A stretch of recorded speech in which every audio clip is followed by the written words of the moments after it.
Assalamualaikum warahmatullahi wabarakatuh.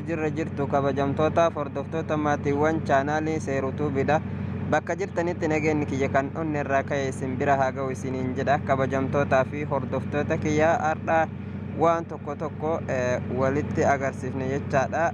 Wanti kunillee akkaataa itti viidiyoo garaagaraa akkasuma fiilm kaartoon itti hojjetaniin isinitti argisiisa. Hanga dhuma qophitiyyaatti nafaana turan affeerraa kiyya.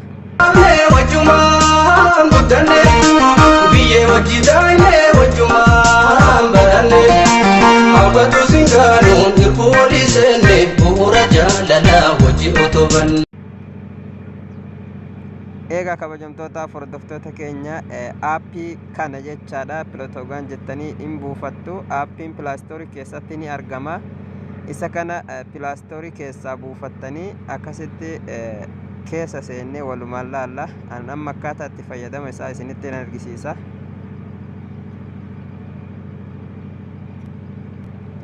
Yeroo isin irra gadhoytanii jettan bifa kanaan isinii fida jechaadha aappichi.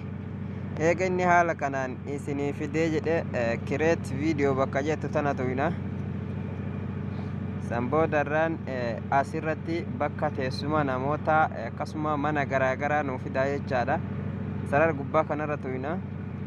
Sambooda kun hundinuu mana jechaadha. Wantoota nuti nama keessa keennee akkasuma keessatti nama haasoysiisuu dandeenyudha jechaadha. Amma mee masalan isa kanaan keessa haa kaa'u.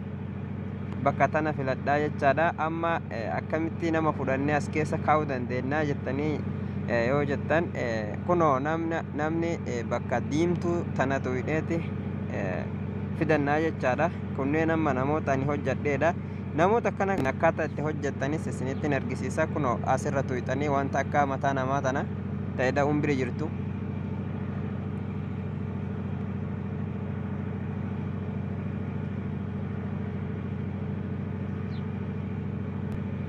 Yeroo achirra tuyne kun samboodarra bifa kanaan nuuf fidaa jechaadha. Yeroo inni haala kanaan nuuf fide dhiira feetamoo dhalaa feetaa jedhatu nama dhalaadha.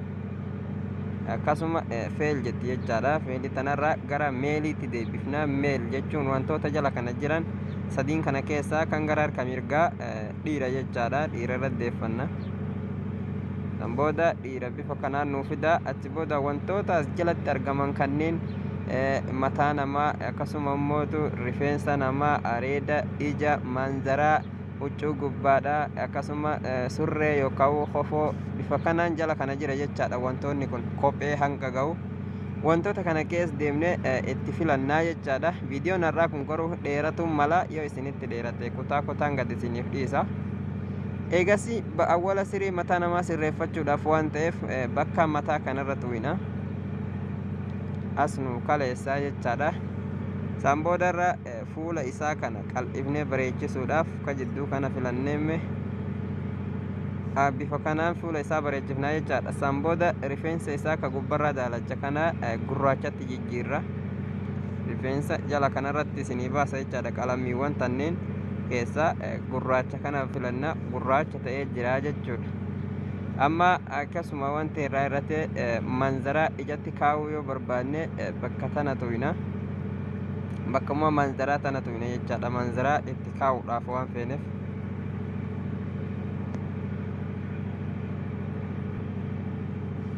Samboodarraa manzaraa as keessaa tafeene filannee itti kaa'uu dandeenya jechaadha. Amma masalan isinuma agarsiisuu fi isii tanaa filadhu irratti hin gattuqa.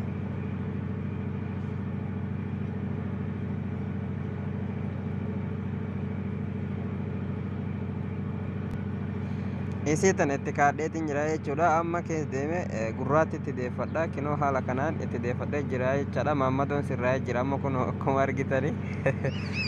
Amma huccuu gubbaarraa sana jijjiiruudhaaf deema. Shamisii tanan tuqa jechaadha. Deema kana bakka adii sanarra. Samboodarra akkana keessa deemtanii shamisa feetanii irra kaayattu jechaadha. Tafirii jirtu jira. Tawanti kun irra hin jirretti jijjiirattanii. Amma shamisa irra tanan jijjiiraa jechuudha. Ta gubbaa tana kun bifa kanaan jijjiiradheetiin jira. Maammadoon hin boonaa yeroo ani itti jijjiiru. amma surree jalaa jijjiiraaf jechaadha paantii qofaan dhaabatu jira waan ta'eef surree itti dirree akkasuma bakkuma surree tana to'inanta surree illee keessa deemne keessa filannaa jechaadha tabanaa jirtu amma qumxama tana itti kaaya xiqqoo paantiirra waan isin jirtu paantiirra isitu bareedduudha tanumaaf itti kaaya ayyuwa kaalaas amma haala kanaan itti nuu galee jira jechuudha Samboodarraan kophee miilatti kaawuu yoo feenes kunoo ballattoon kophee asuma jala jirti isimarra tuyna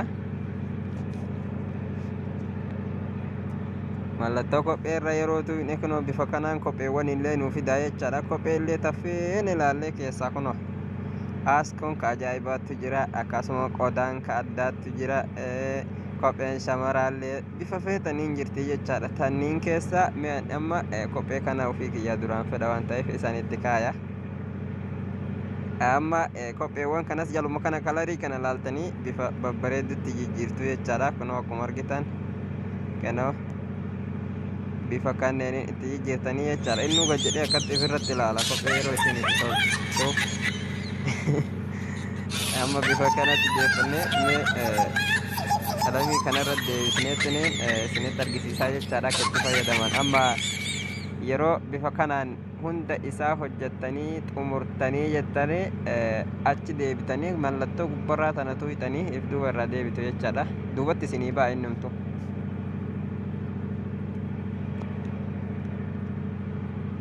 kunoo akkuma argitan amma jala faaxetti aanee isan naa dhufe jechaadha mee amma isarra tuqee dirree reefu san irra baasa kunoo amma inni achi taa'ee jechaadha amma kabiraatiin fudhadhee dhufa kabiraatiin fudhee dhufaa jechuudha isa kanaan fudhadha wal bira tattaa'anii jechaadha amma yoo wal bira taa'an jarri lamaan walitti garagalanii haasawanii jechuudha kanaaf tokko biraa kaasa amma kun biraa ka'ee jira jechuudha irraa fagoo jira waan ta'eef ittiin kaleessa jaluma kanan tuyitanii kunoo maqaa isaanii jalatti sararri dhedheeraan kun isinii baha bifa kanaan itti deeffattu jechaadha amma itti kalaa'ee jira kana boodarra akkaataa itti sagalee itti waraabtaniin isinitti argisiisa mallattoon miiseejidha jala kana jirti jechaadha akka suuraa miiseejidha isirra gattuina san booda haala kanaan diimaa kana nuu fida jechaadha no bakka jettu tana bakka tanarra gattuina maqaa lamaan nuu fida jechaadha ka jara lamaanii lee bajedunu mucaa taa'uudha ka lee jedhu kun ka mucaa taa'uuti kan gadii kanarra tuqanna kun amma mucaa dhaabattu jechaadha amma yeroo bifa kanaan fidanne amma jara walitti haasoysiisuudhaaf deemnaa jechuudha jara lamaan kana walitti haasoysiifna sagalee mateenaan haasoynaa jechaadha nuti jarri immoo walitti haasawan amma mallattoon waraabduu takka ammoo sagalee qaddaatu jara kanatti argamtii jechaadha mallattoo maqiddii tafuul dura tana tuyna akkuma argitan jala kanatti nuu fidee jira jechaadha waraabduu tana kanaaf bakka diimtuu tana tuyne rikoordii itti waraabnaa jechaadha amma rikoordii waraabaa fi obsaan na dhageeffadha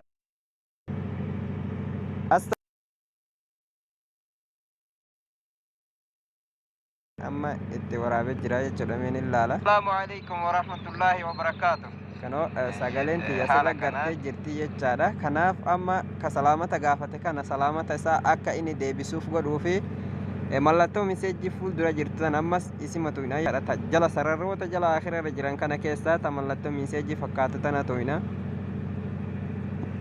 yeroo haala kanaan tuyne akka awwalaatti nu deemisaa jechaadha diimama kanarra gadhooyna amma kaantu salaamata waalaikum salaam jechuuniif deema waan ta'eef ka gubbaa ka qubeellee jettu tanarra kenname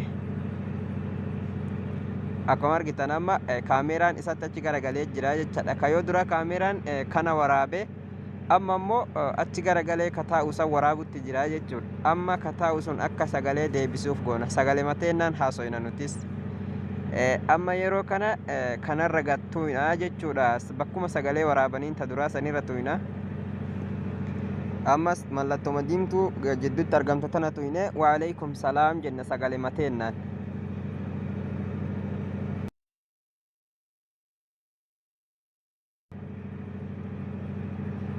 amma jara lamaan sagaleen jara walitti haasawamtee jirti jechaadha amma ka durarratti yoo deebifne dhageeffanne assalaamu alaykum warahmatullaahi wabarakaatu haala kanaan وعليكم السلام ورحمة الله وبركاته haala kanaan hojjettanii yeroo xumurattanii jettan viidiyoo harakaata itti godhuudhaaf amma kan dhaabatu kana harakaata isaa itti godhuudhaaf takka akka inni sosocho'ee harkaan waa goggodhatu godhuuf maqaa isaa fuulduratti waraabduu asitti sararri tokko nuuf ba'ee jira jechaadha. Kanarra gadhooyna san boodarra as keessa deemnee filannaa jechaadha. Waan jarri waliin jettu ka amma kun harakaata itti godhuudha jechaadha. Amma kana dhageeffadha. Assalaamu alaykum warahmatullaahi wabarakaatu.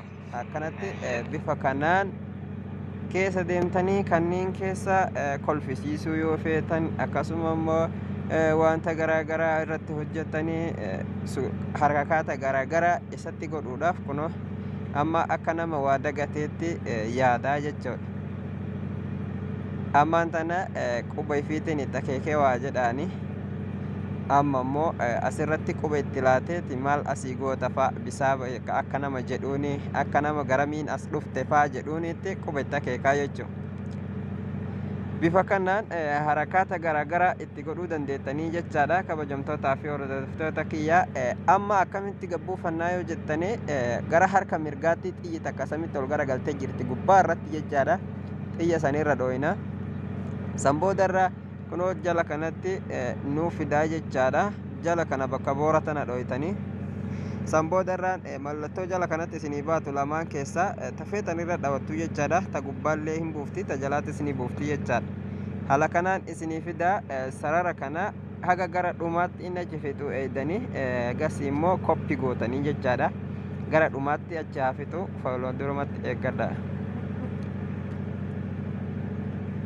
Amma gara dhumaatti achi fixee jira jechuudha. Kana bifa kanaan isinii fidaa. Kanaaf isin kanarra achi ooftanii galarii keessan keessatti gabbuufatu hedda waan taataniif koppi bakka jettu bakka amma filmanaajariin keessan jiru wanta boora kanarratti dhooytanii san boodarraan as keessa deemtanii manneen jawwaala keessanirra jiran kafeetanirratti gabbuufattuu jechaadha. An amma as keessaa mee mana tokko keessatti buuseetiin isin garsiisaa. Mannoota duwwaa jira wayi ilaale isa kanarratti buusaa jechaadha. San boodarraan peesti bakka jettu tan jala kanatti mallattoo sadiin isinii baatu tana keessaa peesti ta jettu tana dhooytanii kunoo akka argitan galarii kiyya keessatti gabbu'ee jira jechuudha. Haala kanaan fayyadamuu ni dandeettanii isiniin jala kabajamtootaa fi hordoftoota maatiiwwan chaanaalii seerutuubidhaa hundi keessanuu haala kanaan viidiyoo hojjetuu ni dandeettanii isiniin jedha. Warroonni jalqabaaf chaanaala kanatti dhufaa jirtan sabskiraayib godha. Maatii seerutuubiitti dabalamaa. Turtii itti aantu booda immoo akkaataa itti sagalee isaa qal'ifattan viidiyoo itti aanu keessatti qabadhee isiniif dhufa. Hanga dhuma chaanaala kanaa warri hordoftan horaa bulaa dheebana galatoomaa marti keessanuu.